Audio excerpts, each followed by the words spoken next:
Hi, I'm Dr. Gail Randall, and I am here for my Instagram TV, which I do on Fridays at 6 o'clock. So if you're here, you're my date. So today we're going to talk about cancer prevention. And hi guys. And we're gonna learn about that, how we can prevent it, and maybe even indicate how we could treat it if we have it, or if we have to end up getting it, which is unfortunately happens to some of it. Actually, 1 in 3 Americans will get cancer of some type in their lifetimes. So this is an important subject. A lot of us go through our lives, we sort of take it for granted. It's not going to happen to me. But, you know, it is very prevalent because we live in a toxic world. We do, you know. It's just part of our world right now, and we've toxified it. But we can do things to detox ourselves or prevent it by taking in less toxins. There's something like just millions of chemicals that are in the world. And we'll talk a little bit about that and how to prevent ourselves from getting exposed to it. But the first things first, the simple things. First, let me tell you about me. I'm the author of Soul Doctrine, Heal Yourself, Heal the Planet, and that'll hopefully be coming out soon, so watch for it. I'm also the creator and the host of a wonderful podcast which comes live every Monday, a new one on all your podcast stations, called Soul Stories.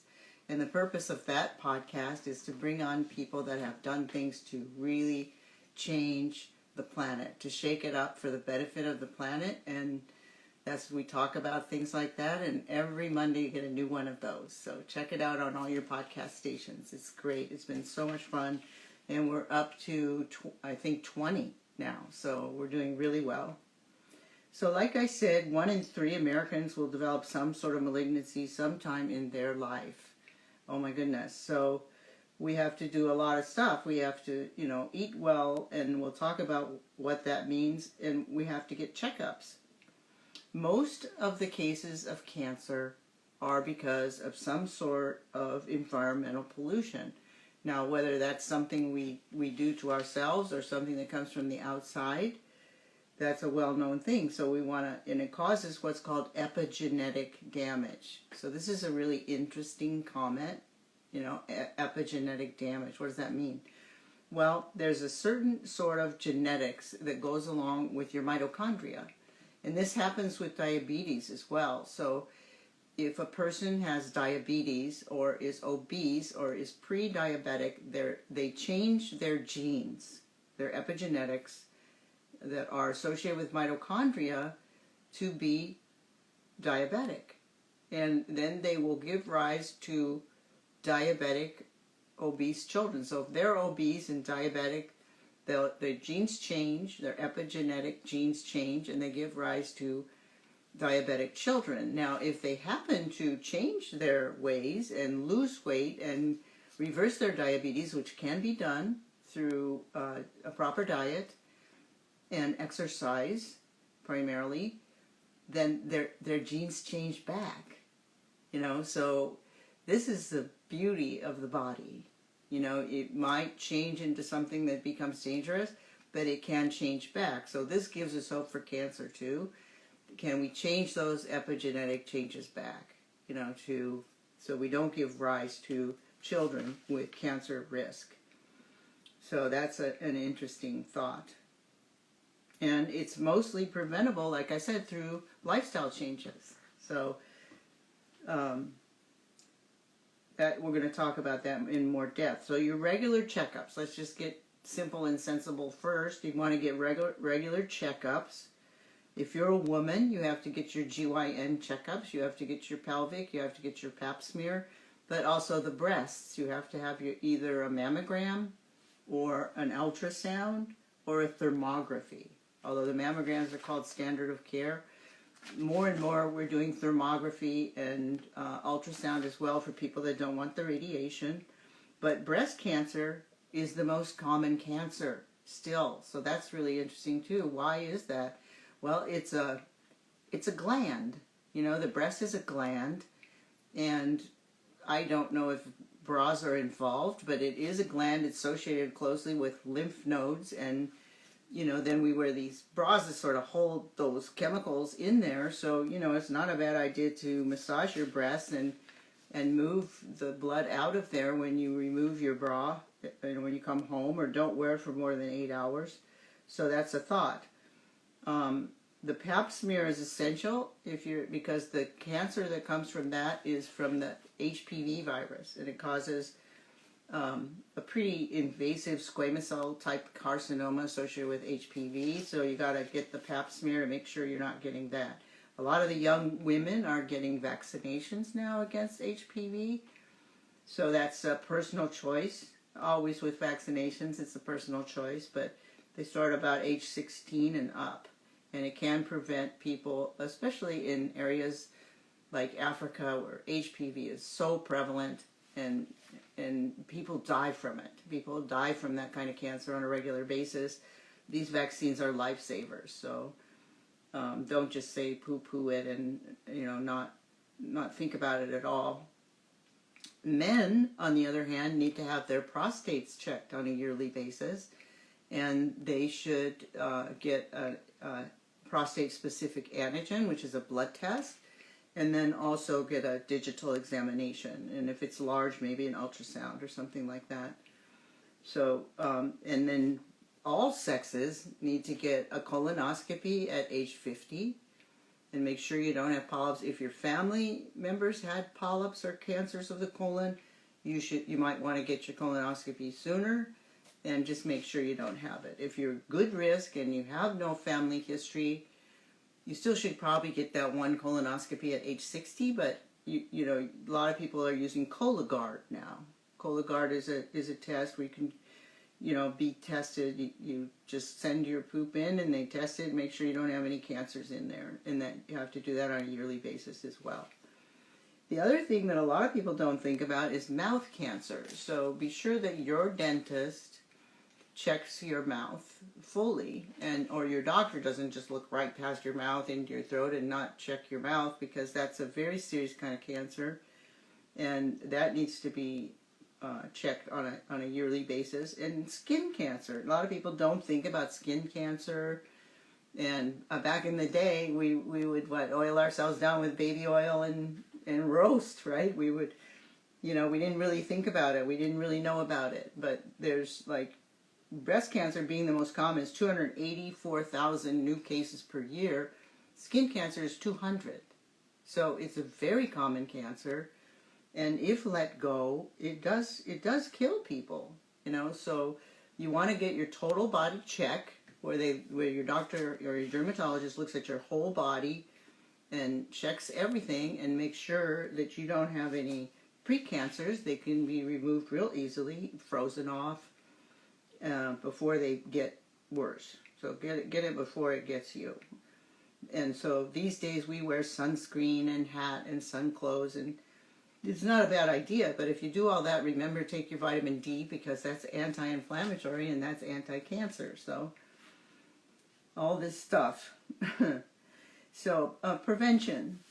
What do we do for prevention? So the main thing we can do is to avoid pollution. Harvard has these commandments, the Harvard commandments, and they say 75% of cancers can be avoided if you avoid tobacco. So that's either chewing it or smoking it. If you eat well, so you want to eat a low amount of red meat, especially processed meat, which has a high association with cancer and also diabetes, especially with colon cancer, prostate cancer, and breast cancer. So you want to limit that, and you want to eat lots and lots of fruits and vegetables. Now, this is coming from Harvard now, so it's not me, although I agree, and lots of whole grains. You want to exercise regularly, because that helps reduce incidence of cancer, especially colon cancer and breast cancer, as it turns out. So you also want to try to stay lean. As we mentioned, people who are obese have an increased risk for cancer. of all types. So stay lean. And it's also been shown the more muscle you have, the more muscle mass you have, the greater healing ability you have, the greater healing potential. More muscle, greater healing potential. Alcohol in excess can cause cancer, particularly of the esophagus and the stomach, but I guess of all types. And also the mouth, and also the colon and the liver and the breast. You want to avoid radiation. Well, we talked about one form of radiation, UV radiation, but you can avoid that with sunscreen and hats and clothes and things like that. But, you know, these days there are many forms of radiation, right? What is everybody talking about now? 5G? I mean, there isn't anybody that probably doesn't have a cell phone. And you probably ought to get these little cancelers. They're little cancelers, you see that on there, for the radiation on your phone. And it does protect you from EMF and the 5G, because it is known to cause cancer. I have one patient that got a melanoma in his eye because he was and he still is, very busy movie producer and always on the phone. So it's good to get earbuds, hold your phone away, or put it on speaker. You want to be away so other people don't hear your information, but, you know, and get those little cancelers. And of course, we're all surrounded by, like right now, I'm surrounded by 3 computers. So I've got those little cancelers on every single one that I have. And if you want to know more about it, DM me and I can refer you where to get it. Okay? But, so, you know, the power lines, cell phones, computers, all that stuff. So you also want to avoid, as much as possible, industrial and environmental toxins. Well, asbestos, that's pretty easy to avoid because you just they don't use it much anymore, but, you know, old houses. Benzene, which is a very cancerous substance, any kind of aromatic amine, and PCBs, dioxins, things like that. Now, the unfortunate thing here is these dioxins, or anything that's polychlorinated, super toxic and precancerous, cancer-promoting type of substances, all end up in the ocean. So right now, we have a problem with that, and what the thing that's happening is they not only end up in the fish because they're fat soluble, so they get on the algae, and they also they're attracted to the nanoplastics, to the little microplastics. And the reason those little microplastics are so toxic is because all of these toxins that are flowing into the ocean, the dioxins of various kinds, are attracted and become attached to these nanoplastics. Then the fish unknowingly ingest them, and then we eat the fish. So this is a big problem right now on our planet, and we need to think about it, and we need to address it. But this is the way of the ocean right now. I heard a scientist say it's probably the most toxic pit of dioxins, PCBs, all of these different things on the planet is our beautiful ocean and the animals that live inside. So until that's remedied, I don't know what to tell you, but you need to be aware of it. So that's why I'm telling you, so you can be aware of it. And I'm going to tell you some ways to detoxify yourself as well. So you want to avoid infections, well, such as hepatitis, HIV, and HPV, as I mentioned before. Those do cause cancer. So those are sexually transmitted. So, safe sex, and, be very thorough when you get a new partner, that kind of thing. And quality sleep, according to the Harvard commandments, is very important and a priority. And that's because when people don't sleep well, they get fat. They gain weight, And we already know that obesity is associated with cancer risk. And a very low vitamin D also can cause cancer. So you want to take between, they say take between 800 and 1,000, but I like to go by the blood level.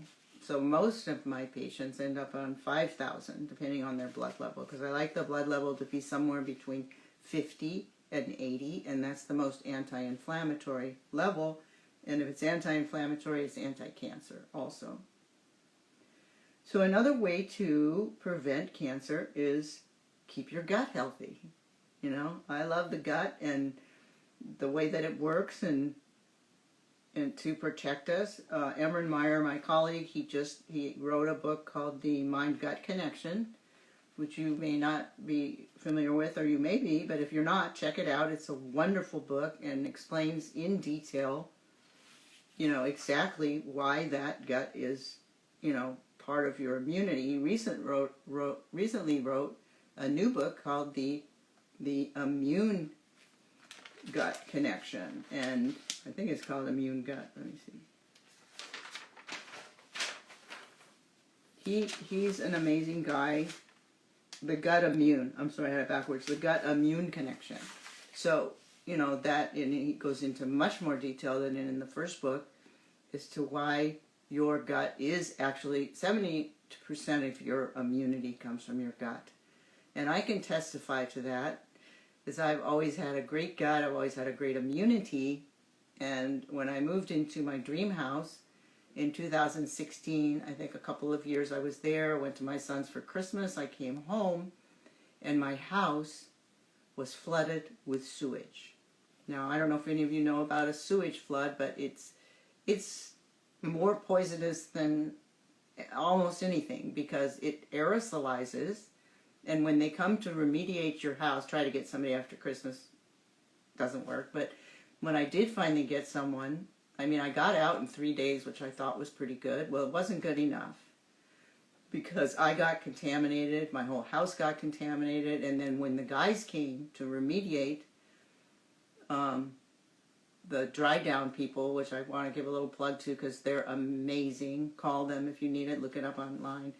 But on the spot, and they came in hazmat suits, you know, with masks and hoods and galoshes and gloves and, you know, suits, because you can't touch it. And anything that sewage has touched is like cancer. So they basically, I had to gut my whole house, no pun intended, and then simultaneously I got dysentery. So from Malibu exclusive poop, I got salmonella. I don't know if you know anything about bugs, but these are the worst third world country bugs. Salmonella, Shigella, Entamoeba histolytica, and a plethora of other bad bacteria. And I lost 35 pounds, and I was having 20 bowel movements a day. And when your gut blows, your immunity goes. So I'm a perfect example of that. And thank God I know how to reestablish it. So it took me about 6 months to a year to fix my gut and fix the damage. But you want to take care of your gut is the moral here. So you want to take a lot of fiber. You want to take probiotics. You know, you can either, you know, we used to be what it, you know, the environment was. So we repopulated ourselves through dirt, you know. So get out there in the garden and touch your garden, and, you know, you don't always have to wash the fruit, you know. I mean, if it's organic, don't eat stuff that's got chemicals on it. But, and they now sell stuff called Sporebiotic, which is basically dirt organisms to help repopulate your gut. So it's really good for you. So you want to be sure your gut is balanced with a good probiotic and with good fiber, you know, either from a really healthy type bread that, you know, you get from Air One that has flax and sorghum and buckwheat and things like that in it, or, you know, fibrous vegetables, you know, fibrous vegetables being mango, and, you know, blueberries are the perfect prebiotic, so they're not only good in terms of fiber, they're good with all of the anthocyanins, which are anti-cancer as well. So, take care of your gut, by giving it what it needs, and don't poison it with all the sugars and other things. And we can talk a little bit more about that. So what are foods that prevent cancer? Well, sulforaphane, and I gave a seminar, a couple of seminars with Dr. Andrew Weil in Arizona on this, to women cancer survivors, and we taught them what to eat and what not to eat, and it was very satisfying for them and us. So we taught them about cruciferous vegetables, broccoli. We taught them about cauliflower. We taught them about onions and garlic and things like that, which have this sulfurous molecule, which is super anti-cancer. They now sell it as a supplement. It's called Uncoplex or something like that, but it's basically broccoli. So I have right now sprouts growing on my windowsill by Hamama, which I bake my avocado toast, and then I put my Hamama broccoli sprouts on there, and it's just fabulous. But I'll even make pasta sauce and stuff and put broccoli or cauliflower in there. I know it's a trending thing, but it's also just really good for you, and it always has been. Other things that are really good for you are carrots, because it has the beta-carotene in there, beans, which has the fiber, the berries I mentioned, any berries, strawberries, blackberries, blueberries, because they have those anthocyanins, or also, what else has that? Eggplant, so that's a very good anti-cancer food. Cinnamon, I didn't really think about cinnamon, but I read about it, and it actually decreases tumor spread. Who knew? I didn't really know that. And we mentioned garlic and avocados. Avocados I taught those women cancer survivors about back when I was at Miraval with Dr. Andrew Weil. Avocados have something in them that clicks off tumor genes. Clicks them off. So, well, we all love our avocados these days and make our avocado toast, so keep doing it. Avocados are also full of monounsaturated fat. And monounsaturated fat is good for you because it goes into your bowel, and then the bacteria in your bowel turn it into a very, beneficial substance, and that's anti-cancer. Also, any mentholated kind of herbs, like tomatoes are good for you, and especially men because they have lycopene in them. Rosemary, the mentholated rosemary, rosemary, what is it? What is that song? Rosemary, thyme, and sage. Oh, sage, rosemary, and thyme, or whatever Simon and Garfunkel sang about. But all those things have the high mentholated type of molecule in there, and they're very anti-cancer and good for you. So that's what you should eat to protect your gut, probably among other things. Also, I really love juice fasts, and when I say juice fast, I don't mean just the juice. I mean, get a Vitamix or some kind of powerful mixer that you can put things in, and you're really getting the whole food, but it turns into liquid.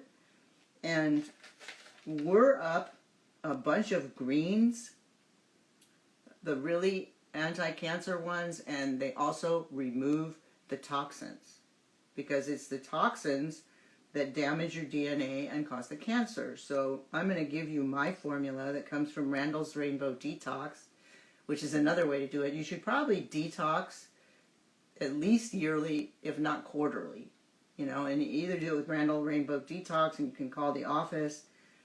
Just DM me about that if you really want to do that. You have to be in the Los Angeles area. We could make it for you.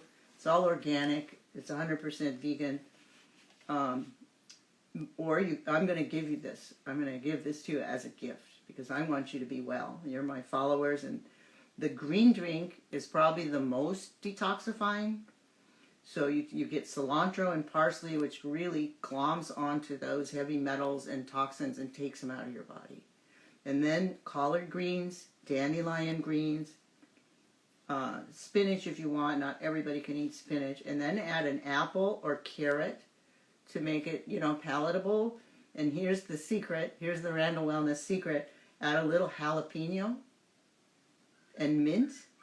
And it's kind of like a mojito. But also, if you put a little turmeric and ginger in there, now that's an anti-cancer medicine right there. Or even if you have cancer, that's going to help you. And also, if you have to be on chemo, that's going to reduce some of the toxicity of the chemo to your natural tissues. So that's a wonderful formula right there. The other thing that can help prevent cancer is intermittent fasting, or time-restricted eating is what I call it, time-restricted eating. And I like the kind where you just have about an 8-hour window where you eat. So you don't eat breakfast, or you don't eat until about 11, and then you eat until 8 or 9, or probably not that long, maybe 6 or 7 p.m. And what that's been shown to do is increases your lean muscle mass, regardless of exercise. It reduces inflammation and oxidative stress. Now, oxidative stress is the thing we want to reduce because that's what damages your DNA and causes that epigenetic damage I talked to you about before. So it also repairs and regenerates mitochondria. So remember where I said that those genes live? They live in the mitochondria, and mitochondria are also important because that is where you detoxify your body, and they're also little protein, or not protein, but they're power packs. That's where your energy comes from, or those mitochondria. They look like little bacteria, and maybe they were at one time, but they're in your muscles. They're really plentiful in your liver because your liver is a detoxification organ. But they're little cigar-shaped organelles, and they probably were originally bacteria, and we just became part of each other. Now it all works together. So this intermittent fasting or restricted eating, time-restricted eating, also improves cognitive function. Now, that's very important because that's a big thing right now in our society. As we live older, we need to stay as smart as we are now and not lose it. So, think about the intermittent fasting. It also enhances autophagy. Autophagy, what is that? Well, we have cells in our body and they turn over. That's the beauty of it, so we don't always have the same cells we were born with. We make new cells and the old ones go away, but sometimes they hang around too long, and when you have senescent cells, they release cytokines. And cytokines are what? Inflammatory molecules. And cytokines attract more white cells, which then make more cytokines, and it's this like exponential kind of thing that causes inflammation. So you want to clean them out. So the intermittent fasting, encourages your body to clean out those dead and dying cells that are making cytokines. So that's kind of cool. All right. So the causes of cancer, and it's kind of the opposite of the prevention. Inflammatory foods, and we've talked about this before. Sugar causes inflammation. Sugar causes inflammation in a lot of ways, but in one way, it causes your bowel to get imbalanced and causes the bad bacteria to grow more plentiful, and then you get leaky gut. We talked about this before. So the cells in your gut should be tight together, right? And they don't want to allow in to your system, things that are yucky or bad. So it wants to have a barrier there. But so the food normally enters through the brush border, goes through the cell process, and then goes into your bloodstream. Now, if you get a leaky gut, because of inflammation and swelling, the cells drift apart. So the food still goes through the brush border and but also goes straight through in between. And when that happens, your body goes, dangerous stranger in the house, and it makes an antibody to that antigen, which is just a food, but it's not supposed to go straight into your body. It's supposed to get processed. So then your body makes an antibody to it, and then that may cross-react with your own tissues, especially joint tissues, we find, and other things, and that, again, is an inflammatory process. Inflammation is the base cause of all chronic diseases, which take us out, but cancer is inflammatory. So we don't want to have that leaky gut situation. Remember I said one way to prevent cancer is protect your gut. So stay away from excessive sugar. I say we all were probably born addicted to sugar because at one point it was probably an advantage. There was like maybe this much sugar of my little fingernail in a huge 200-mile radius or whatever, and whatever monkey got that little bit of sugar from a flower or maybe some honey, good luck with the bees, but what had an advantage was faster got up that tree, better got away from the lion, or like that. But now sugar's everywhere. It's everywhere. We're surrounded by sugar. So my suggestion is just don't bring it in the house. And when you walk in the store, go like this, because if you stay off sugar, a lot of people do get addicted. It's addicted to sugar. You light up your nucleus accumbens in your brain, which is in your hypothalamus, right through here. It's the same thing that happens to addicts when they use heroin or even alcohol or in excess or cocaine. It lights up that addiction center, and it makes you want more and more and more. And so, and of course, we know what happens then.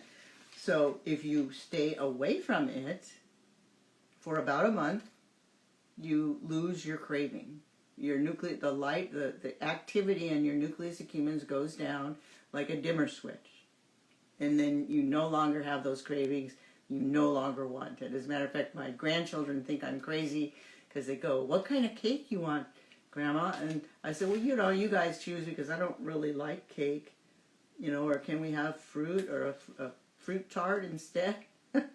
Because I don't crave it, and I don't even really like it anymore because I just don't eat it. So the other thing you want to stay away from is refined sugar. Refined flour, because refined flour is just sugar. By the time the amylase, the enzyme in your saliva, mixes with that refined flour, and it gets down into your stomach, goes to your small bowel, it's sugar. So, any kind of stuff like cookies and biscuits and donuts and all that stuff. Now, I'm not saying you can't ever have a piece of cake on your birthday or that kind of thing, but it has to be a sometimes thing. So you don't want to throw your gut off, and you don't want to cause inflammation in your body. The other thing that causes inflammation in your body, inflammatory foods, is processed meats, or just meats in general, but especially processed meats because it has nitrates in it, and that's super inflammatory. Also, salt. Wow, excess salt. Cancer loves salt. Cancer loves sugar. And excess alcohol. Well, alcohol causes leaky gut, and it's also like sugar. So, like I said, it can be a sometimes thing, but it shouldn't be constant and excessive, or it's going to cause a problem. So, also, things like sugar, flour, dairy, gluten, environmental toxins, caffeine, alcohol, stress, and lack of exercise are basically environmental toxins that are potent neuroendocrine disruptors. How's that work? Well, sugar we talked about, okay, flour we talked about, dairy, of course, the mother concentrates her milk. She also concentrates toxins. That's what the breasts do, is they concentrate so that the child gets what it needs, but it'll also concentrate the toxins from the food, and then the child gets that. So of course you want to buy organic everything, but organic dairy, but still, even organic dairy, they allow 750 white cells per milliliter. And what did I say white cells had in them? cytokines. And what does cytokines do? They're a trigger for inflammation. So keep that in mind. Gluten, it causes leaky gut. If you eat enough gluten, Dr. Pisano, an Italian scientist, showed this in 1980. If you eat enough gluten, you'll get a leaky gut. Now, some of that they're saying now it may be from glyphosates, but so that goes towards eating organic food. But even gluten alone in excess can cause leaky gut.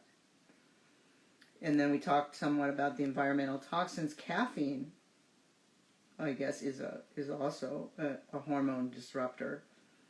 Alcohol, we talked about. This is a big one. Stress.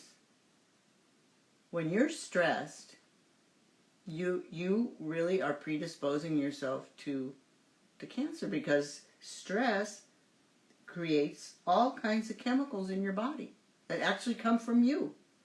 So, if you're super stressed, learn to meditate, breathe, pray, whatever you can do to calm yourself, because you will create a toxic situation. If you're stressed, you lose B vitamins.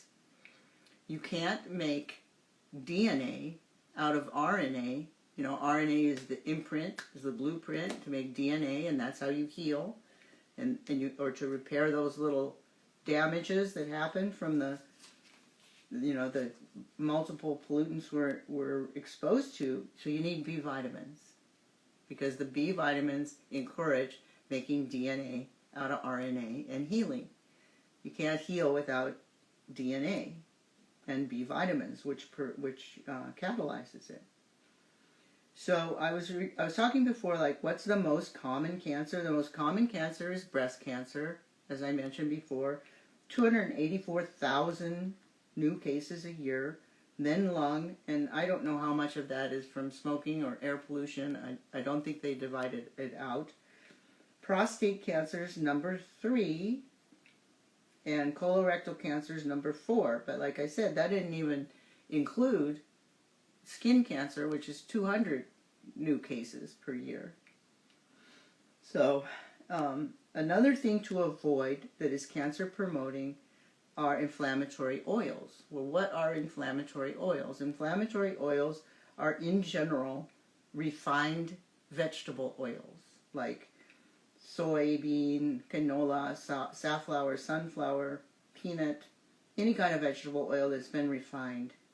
The shortening that your grandma had and would leave out on the counter and it wouldn't melt even on a 100-degree day, that's very cancerous. And margarine, so it has too much omega-6 and it causes inflammation, right? So we talked about inflammation being the basis of cancer, as well as other inflammatory diseases. So, what about toxins? Let's talk a little bit more about them. Toxins. There's something like 80,000 chemicals that we make in this country, according to the EPA, per year. And the EPA has only achieved testing requirements on 200 of those. That's pretty amazing that they only have permission to test 200 of those, and only 5 are regulated. So it's a pretty wild, crazy, situation out there with the toxins, and they're not being well regulated. So keep that in mind if you get a chance to sign a petition or whatnot. There is, especially women, I want to make you aware of the toxicity of cosmetics, and there's a Netflix called Toxic Beauty, which you should check it out. And there are plenty of organic cosmetics now. It's very popular, so even you can get them on Amazon and stuff like that. Back in the day when red lipstick was so popular, that was very toxic because that was lead. And now that's not the case. So, get your lipstick, organic, and other cosmetics as well. So I wanted to mention also the Environmental Working Group. It's ewg.org. Back in the day, they came to, when I was the head of integrative medicine and the executive chief of guest services at Rancho La Puerta, the Environmental Working Group would come and have their meetings at Rancho La Puerta. And we always felt good about that. And they've defined, and you should check out their website because they have such good information and they give it away for free. They have what they call the Dirty 12 and the Clean 15. So the Dirty 12 in terms of pesticides. Now, of course, if they're organic, they're going to be better, but do be aware that even organic foods are allowed to put a certain amount of pesticides on their food. So just be sure to wash it. The Dirty 12 are strawberries, spinach, kale. Kale is a big trend right now, of course. Collard greens, mustard greens, nectarines, apples, grapes, cherries, peaches, pears, bell and hot peppers, celery, and tomatoes. So just be sure to wash everything and buy organic.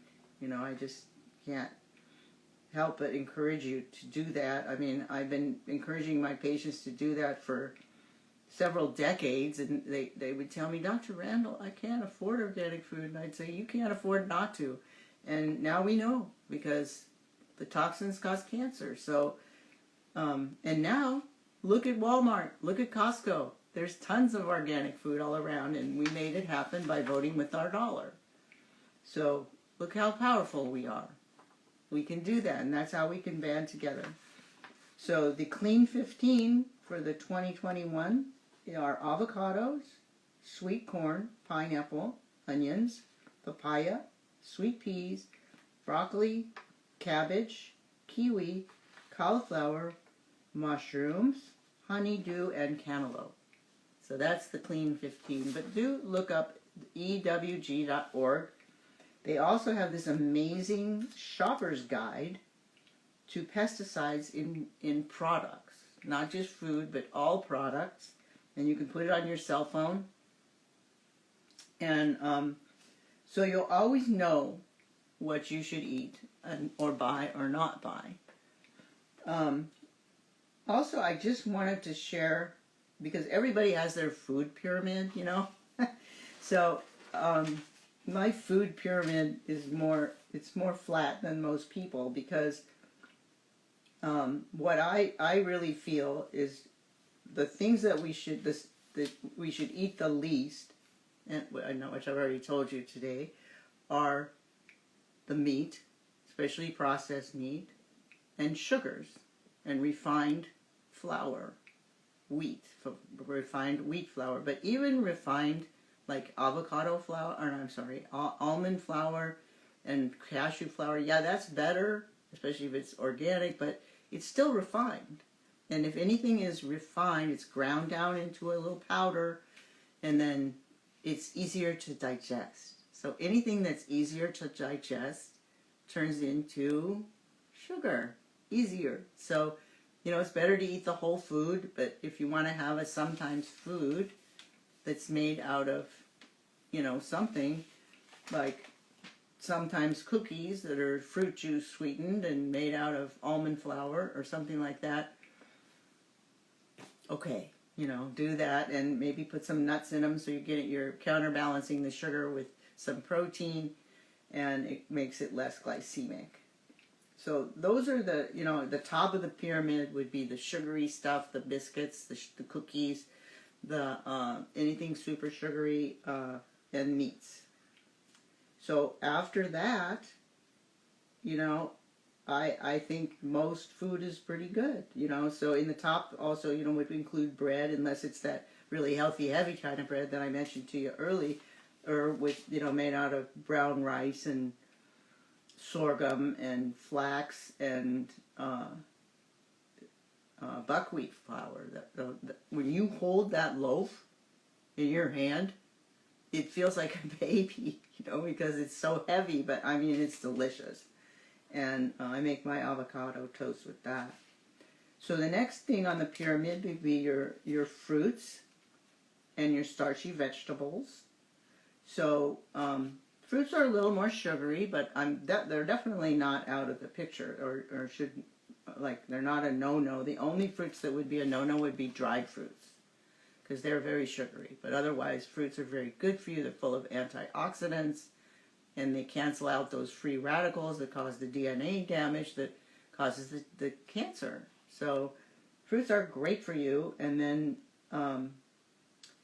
along with fruits, I put in the same category starchy vegetables, like potatoes and other root vegetables like carrots and beets, because they're a little more sugary than other types of vegetables, your squashes and things like that. And then all of the rest of the vegetables are in the next level. So all greens, all lettuces, all bok choy, all celery, all everything, just every single vegetable you can think of. And then included with that are the beans and the legumes. So that's my pyramid. So I think that's the most healthy way to eat, according to Randall Wellness and Dr. Randall. And it's mostly plant-based. It's whole food. In other words, it looks like what it is.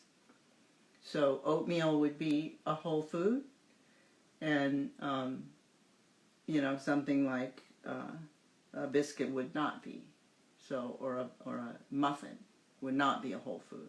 So it looks like what it is. And then that's the kind of food that's good for you. Colored rice is better than white rice, because white rice, is refined, and a lot of the good stuff, the nutrients have been taken out. So the colored rice, there's a company called Lotus, and they have all kinds of colored rices. They're organic.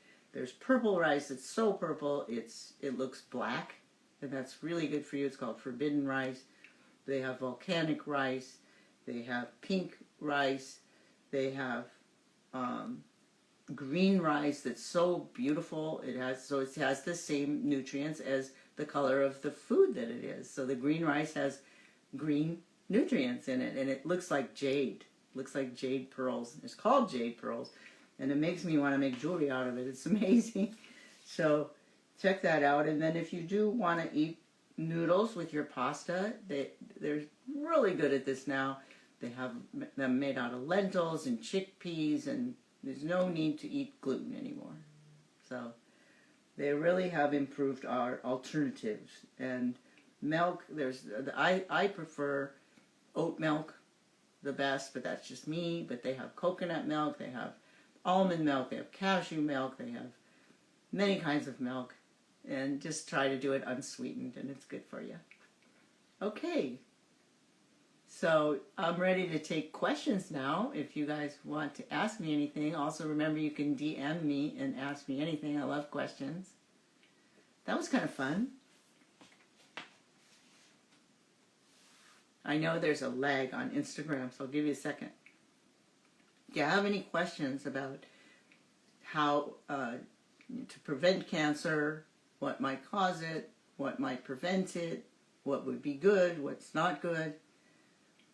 Do you have any questions about that? And don't forget my recommendations about the Environmental Working Group. They're amazing. They've worked very hard for a very long time to figure out what toxins are out there, and we all have them.